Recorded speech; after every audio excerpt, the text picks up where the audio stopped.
this is John St. Clair, and I'm in the office of Dr. Jane Huffman here at the University of Mary Washington. And today we're going to talk about 21st century learning. Jane, I'm not really familiar with that initiative. Where'd that come from? The concept of 21st century learning has actually been around for a while. It started with collaboratives between policymakers, educators, as well as business leaders who were interested in trying to create a curriculum that would be aligned with new ways of teaching so that students that would be entering the workforce would be ready for 21st century workplaces, the new jobs that would be created, because we know that the jobs that exist now are not going to be the jobs that exist when those students graduate from school. You know, teachers have quite a bit on their plate already. Is this in addition to the curriculum, in place of the curriculum? What kind of skills are we talking about for 21st century learning? It's not to be considered an add-on to the current curriculum because teachers are already overloaded. They don't have time to add anything else to their busy schedules. Basically, what we're talking about is a set of skills that can be embedded in the content that's already being taught. We're not talking about adding anything new. And some of these things we're already doing. We just need to think about them a little bit differently. For example, one of the 21st century skills that is a major area of focus is information and communication skills.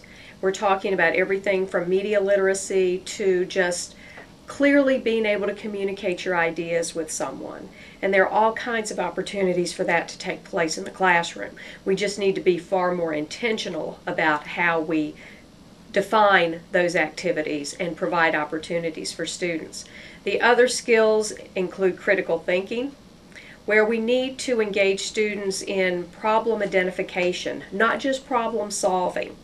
And so there's a disconnect right now between the business community and educators, because when you interview superintendents and take surveys, they talk about problem solving being a very important skill set. They don't consider problem identification to be that significant, which is very important in the workplace. So we've got to find ways to connect those two things together. In addition to that, collaboration among students and teachers. Not only in terms of what goes on in the classroom every day, but collaborations that can take place outside of the classroom. We know that learning is enriched when students work together. We know, for example, that students learn from each other. But unfortunately, we don't provide the opportunities in the classroom for students to do that frequently. There are too many classrooms that still focus on the sharing of information directly from the teacher without as many opportunities for collaborative activities as this model would imply is necessary.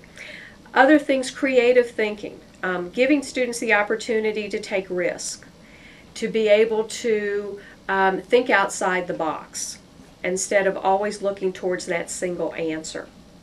We also want our students to recognize that they're part of a global community.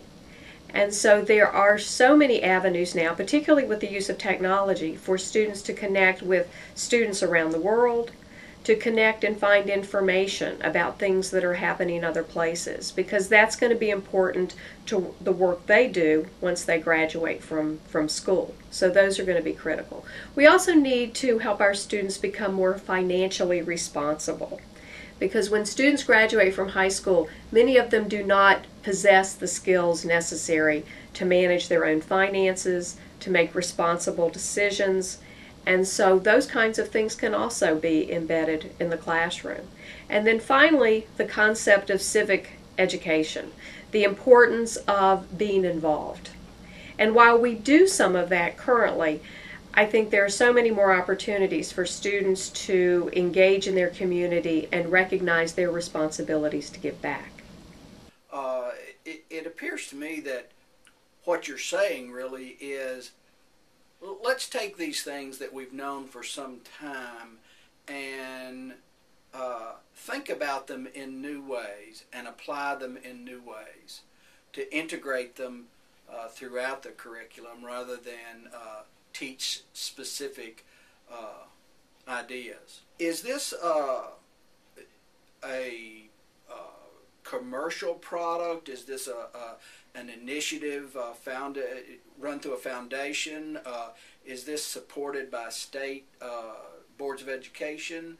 How is this propagated?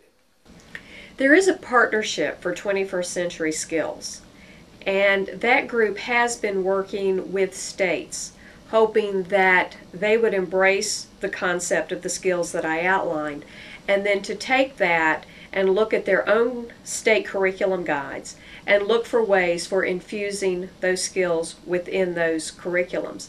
And there are a number of states now which have jumped on the bandwagon, so to speak, and have become very actively involved. For example, the state of West Virginia, the state of North Carolina have been out front in that particular area.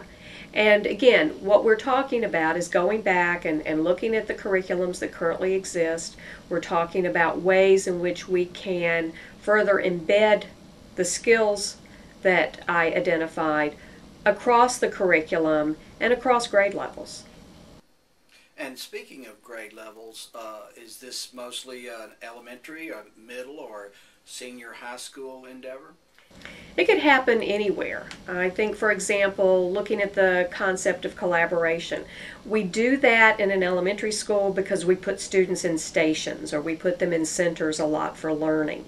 And I would argue that that concept is something that could be used in a middle school and a high school very effectively. So we could learn something from what the elementary school teachers are doing and translate that to the middle school and high school. And so I think there are some areas where the learning works very well now. What we don't do is we don't continue that model as they move to higher grades. We move to more traditional models of teaching. Because there's some elementary school classrooms where the entire day is set up in a center model. And so we might do that in a high school or a middle school setting for a short period of time, but it's not something that you necessarily see happening across the entire year. Right. There are some teachers that are doing a really terrific job, but there are others who do it in small segments.